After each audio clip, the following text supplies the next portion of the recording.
In 2012, a television commercial aired in the UK for Baker's dog food that was conceived and produced specifically to attract the attention of dogs. The spot used high-frequency sounds that are, inaudible to human ears. In theory, the dog would be so captivated by the advertisement that owners would take note and perhaps purchase Baker's for their next meal.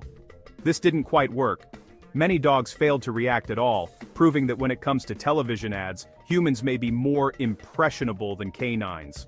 While pets may not be so easily manipulated, they still find the television screen interesting, sometimes reacting to other dogs, animals, sounds, or images. But what is a dog really seeing when they tune in? When it comes to color, television is no different from reality for a dog. They have dichromatic vision, which means they see the world through the range of two primary colors, yellow and blue. Humans have trichromatic vision, able to see the full color spectrum. Cone cells in canine eyes are also believed to blur their sight to a degree. More importantly, dogs process the frame rate, or flicker fusion frequency, of screens differently than people. Humans can detect movement at between 16 and 20 frames per second. Dogs need 70 frames per second or more. If they're looking at an older television, it might resemble a flipbook, or even a strobe light effect to them. Modern sets have a faster frame rate, which is why dogs might be more interested in your high-definition television. That helps explain the visuals. What about the content? Typically, dogs will react to the same things that would draw their attention in a room: barking, squeaking toys, or commands.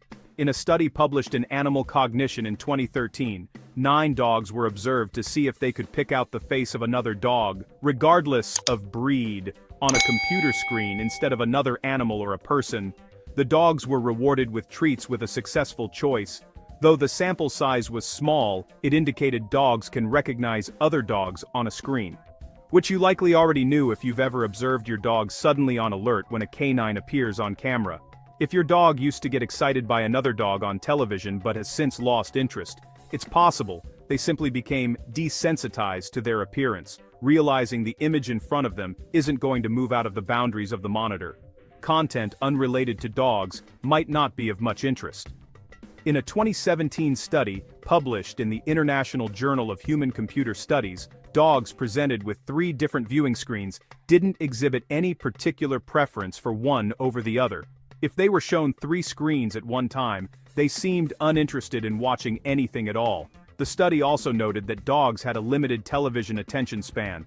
Rather than mimic the binge-watching habits of humans, dogs prefer to glance at a screen for a few seconds at a time, but that behavior could also be breed-specific. Dogs bred for hunting might be interested in moving objects, while dogs that rely more on smell might be indifferent.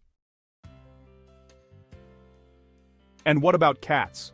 In a study published in Applied Animal Behavior Science in 2008, 125 shelter cats were given a television to view for up to 3 hours a day. The cats were split into 5 groups and given a variety of programming to watch, from humans to footage of prey to a blank screen.